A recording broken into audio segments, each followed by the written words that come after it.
Good evening. Welcome to this edition of the Evening Review. My name is Jemima Birkus, your host this evening. Now we have in studio Lifalaza, Simataa. He is the national spokesperson of the Landless People's Movement. The LPM has just recently held its People's Assembly, which is generally known as the Political Parties Congress. Now, Mr. Simataa is in studio to unpack what has happened there and the party's plans for the next year running up to elections. Thank you for joining us, Lifa. Thank you for having me. So just unpacking, as you asked, we had our policy conference, our first ever, followed by our second People's Assembly. So what happened in the policy conference is basically we had scholars from around Namibia and also Southern Africa who came to basically speak on certain ideas and concepts, from agrarian reform to artificial intelligence to education to youth unemployment and housing and various other topics, to help us be able to shape our politics moving forward, so we can have what we say our own policy as LPM, as how can we best govern Namibia moving forward, what it is that we stand for and what it is that we want to pursue as a country to make the better. So we used those policies and we took them to the People's Assembly, where not only did we elect our first convention, which is the second highest body and so forth, we reaffirmed the top positions, and we also talked about these same policies that we are trying to push forward and refine moving into the election season. So it was quite a lengthy and intense program. Can you share a little bit of it? It was intense. So we had the first 2 days. So this was on the Thursday and Friday, which I believe is the 7th and 8th of December. We had the policy conference. So we had about, initially we had planned to have about 20 invited guests to give on certain topics. I believe we had a bit less than that. There were some logistical errors here and there. Some people were unable to make it.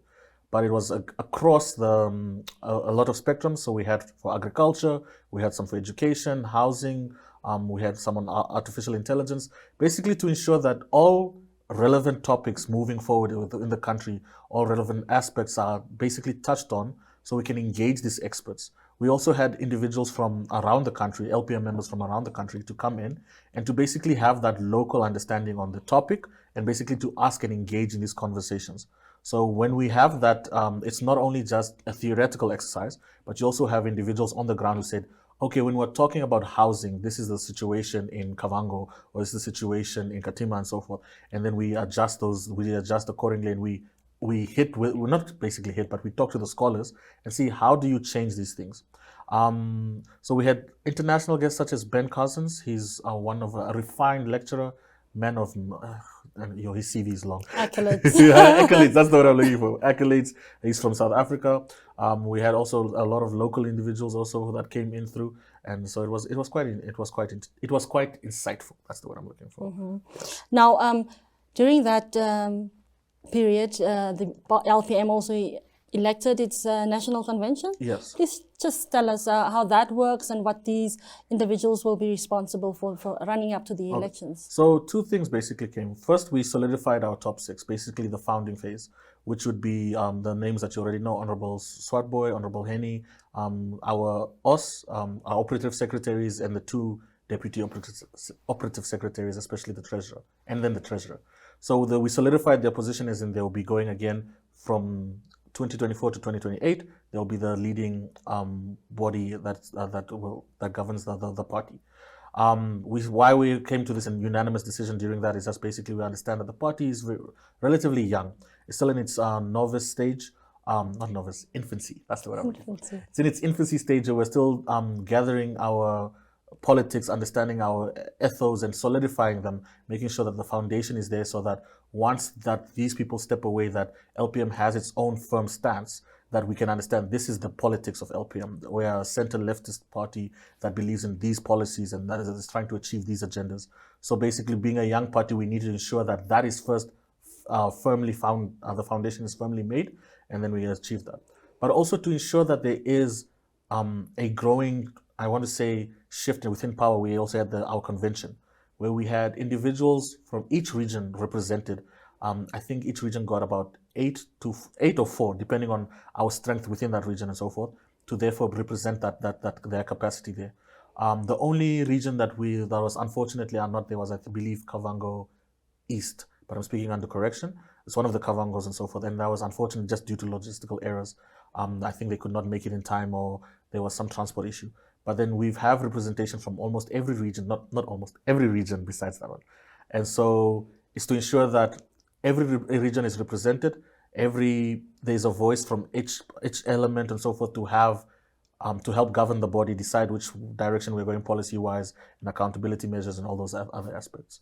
Can you just tell us the so-called Central Committee members, what will they be doing running to the elections? So, for instance, I think the first bill of business is, speaking on the policy conference that we had, is that currently is that we have the policy foundations, we have, I want to say, the rough notes, basically the interactions with the crowd, the lessons given, and then now we're going to meet again to dictate those policies on what it is that LPM will be moving forward based on our foundation and our ethos. So basically, the policies are quite important because this is deciding the party's governance. What does the party believe in? What is its political philosophy?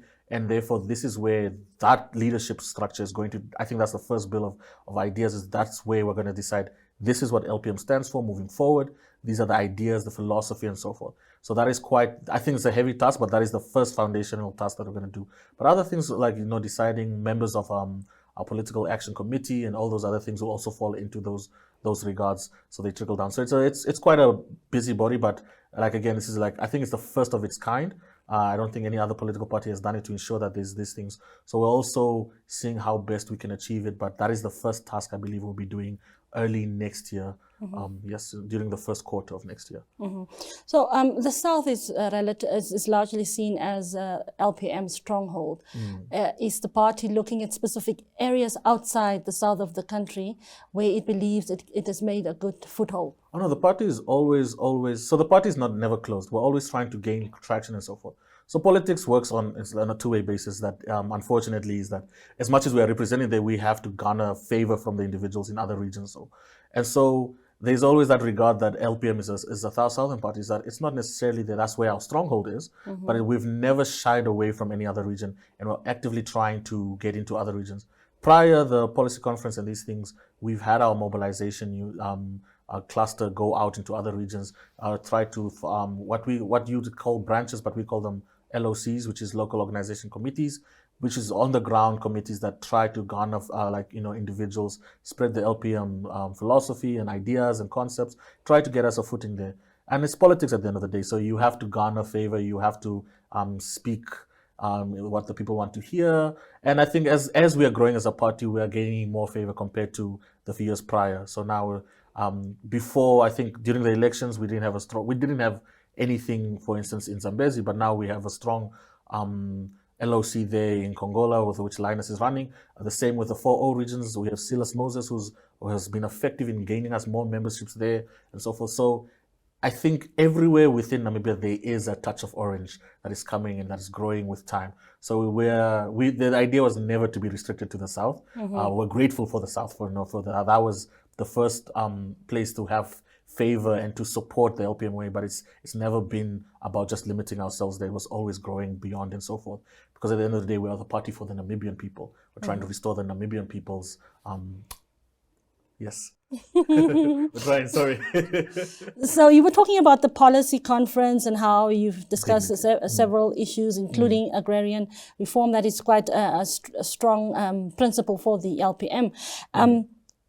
LPM exists, people associated with the land delivery. Can you share with us how the party has been successful in delivering of land and what strategies have been put in place to achieve that goal? So currently we've been pushing in many areas, especially in our strongholds and so forth, where we have strength politically, is we have this pre-land allocation and so forth, where we ensure that individuals will have access to land.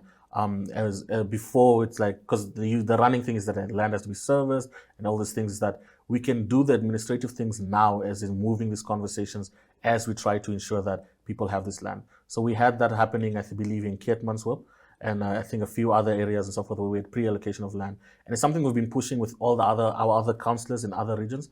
Unfortunately, it's a bit more difficult in those regions where we only have like one councillor or one person on the seat and so forth.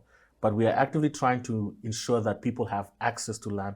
And then more so, we don't want to end there. We have to also ensure that they have access to electricity and so forth, a means of production to also use that land. But land is the first thing to ensure that this is something that they own, the capacity that they have, and that they can build from there. So even starting there. So we're actively always engaging in those conversations, and we've already started in a few regions where we have the pre-allocation of land that has occurred. Yes. Okay. Yeah, but moving forward, I believe the more we gain power in other areas, the more we can move the agenda, and we can move that also. So it's unfortunately it's politics. So here and there we have to garner what we can. So beyond addressing these issues such as land delivery and unemployment, which is also a very strong issue that LPM usually talks about, what economic empowerment strategies has the party put in place to uplift not only the unemployed youth, but people in general in Namibia? I think what is a lovely thing, if you take a step back, because it will always seem like when you're too close, it will seem that we're doing a lot of individual things. But to address the economical situation is, starting from the top, parliament-wise, is that we have pinpointed a lot of areas that are factors within that. So you will see that we've discussed education, we've discussed small-scale mining, we've discussed housing, we've discussed lithium. There's another thing that we've discussed that I'm unfortunately not remembering. But a lot of areas, key areas in the economic sense, to ensure that these aspects are handled and maintained. So for instance, small-scale farming and so forth. A lot of individuals are garnering into this field. And if we do not rectify it and ensure that these people are catered for, because this is a means of production for a lot of individuals, it becomes very difficult for them to succeed economically and to grow and so forth. Same with education. If the education system is failing, where are the children going to go in individually and so forth? The housing crisis is also a big issue, is that you have individuals that are, even though they are succeeding economically, where are they going to stay and so forth. So we're trying to address as many issues when it comes to the economy and ensuring that there's all that ideas. But even more so outside the ideas of the things that we've pushed for in Parliament, we've also seen that there are other things that are seeming as a burden. You might recall earlier in the year, we had called out NamPower over the situation with, basically we believe that they're not doing enough. And if you look at that, unpacking it again, is that we're getting our majority of our electricity from external factors. The Eskom is one of our biggest benefactor, but also Zambia and so forth. And the issue with that is that in turn, we'll always be purchasing electricity, and the prices always go up, which puts again a burden on the economic class, because then we have to pay that price. I think in Windhoek, units are going crazy. Speaking about units going, we have to go for a short break. And then we'll be right back.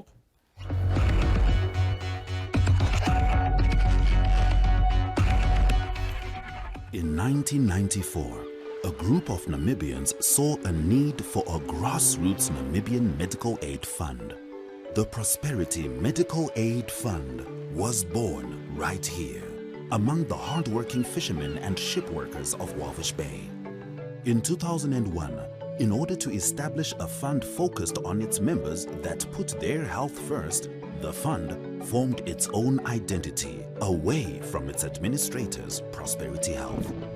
It was named Renaissance Health as a symbol for the renewal of medical funding in Namibia, a transformation in health.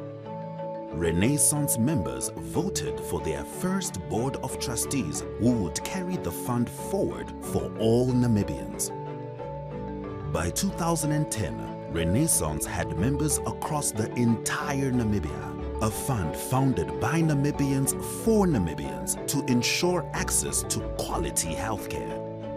In 2020, RMA was put to the test with COVID-19, supplying life-saving oxygen machines door-to-door to members when our Namibian hospitals were full, saving many of its members' lives.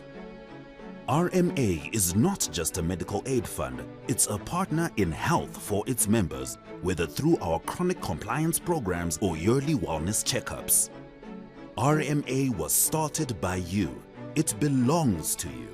A proudly Namibian first medical aid fund, providing the best in care for all Namibians. Renaissance Health Medical Aid Fund, serving Namibia since 1994.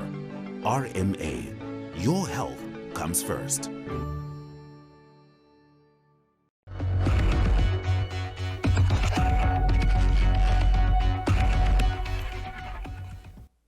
Good evening, welcome back.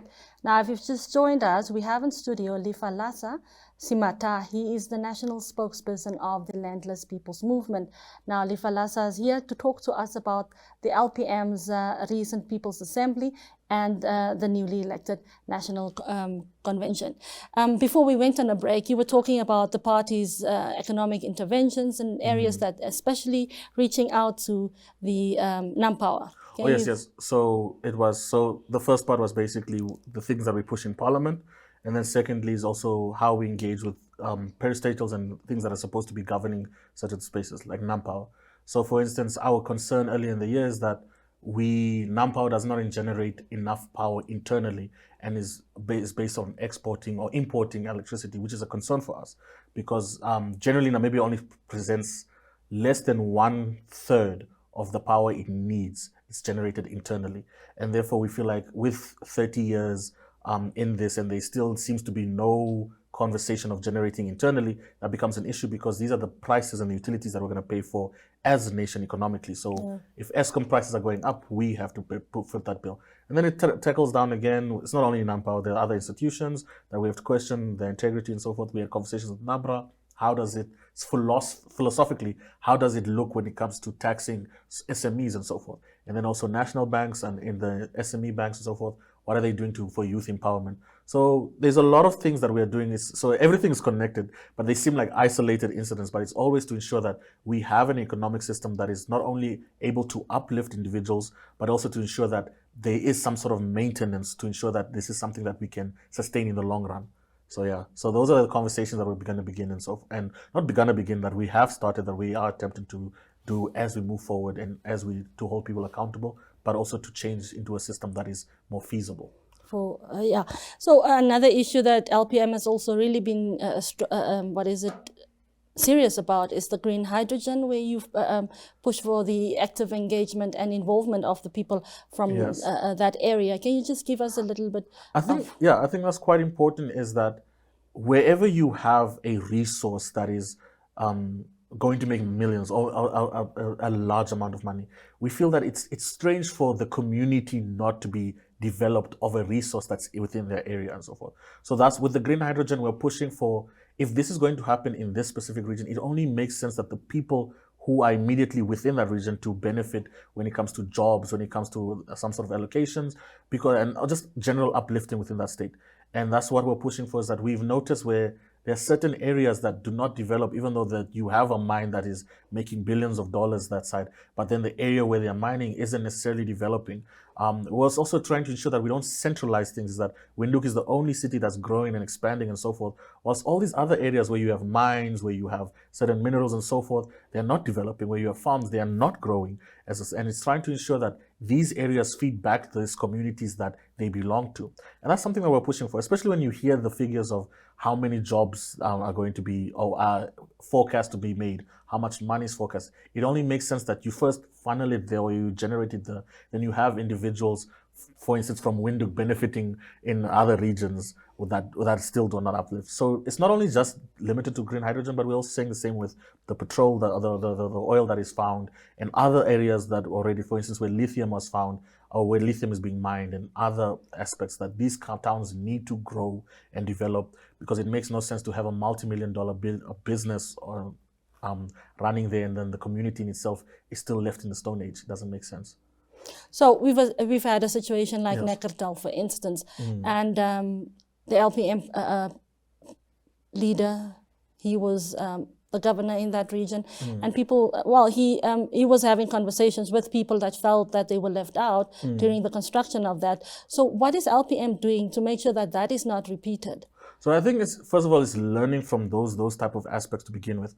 And so like it's easier where we're governing, because then it becomes easier for us. For the green hydrogen, I believe that we have a lot of councillor seats and so it's easier for us to push within that regard.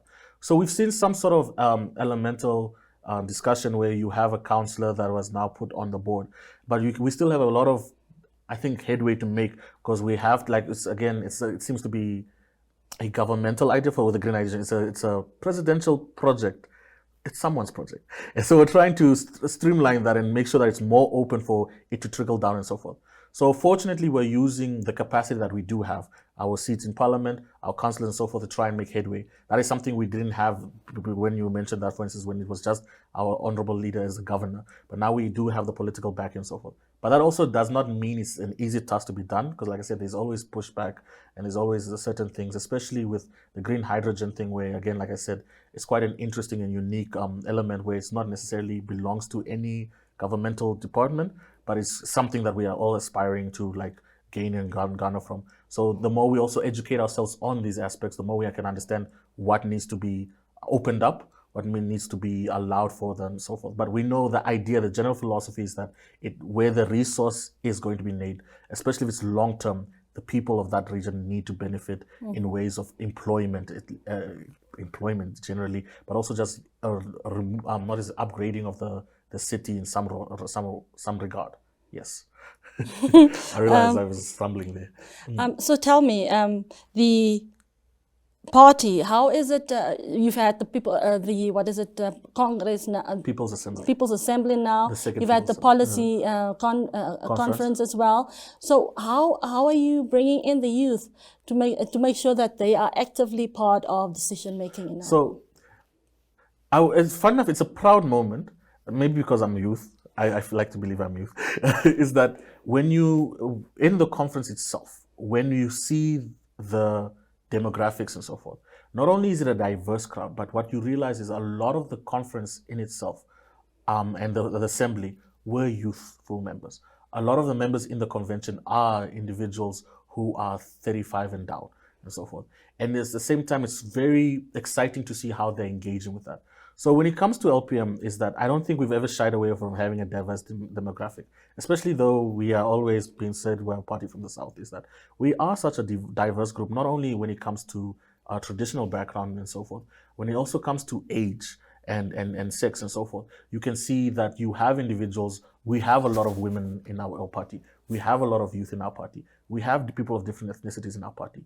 I mean, I think I could be wrong on this. Even when it comes to our councillors, I think we're one of the first parties to bring an Afrikaner back to the to that level, you know. So like it's quite interesting when we always challenged when we were told about diversity, but we are such a diverse party. In our top 4 in parliament, we have a young individual who has not turned 30 yet, who's also a woman and who's also from a different ethnicity from the South and so forth, that is in our parliament. She's in our top 4, not like number 10 or 11, she's top 4. So you can see diversity has always been important for us, and it's not something that we take lightly, and we're always, as a party. She's the youngest elected MP, right? Elected, yes, I think so, the youngest elected. And unless, I think Max came later, so Max is now the youngest from PDM, but before he came, she was the youngest elected. So you have those aspects and those the demographics. So when it comes to youth, the youth is there. The youth is pushing. The youth is hungry. You guys always see Dominga Ndala. She's such an active individual, such a star. And then there are also the people that are behind her, the youth-wise, that are also just growing, like Melody and all those other elements, aspects in their own communities that they're growing. So when it comes to LPM and the youth, it's together. We're together. Wow. That's the best I can say. Like you don't like this? Yeah, just together. But yeah. So youth-wise, I don't think LPM has an issue when it comes to the youth agenda. We also focus policy-wise when it comes to that. I think we're quite active, but at the end of the day, we are also trying to ensure that we create a better circumstances for the youth in the policies that we run. So I don't think LPM has any issue there, but we're always strategizing. We're always trying to hear this inclusive, to be as inclusive as possible. Thank you very much for joining us, Lifa, and may you have a good Christmas. Likewise. And thank you for tuning in. Have a good Christmas. Goodbye.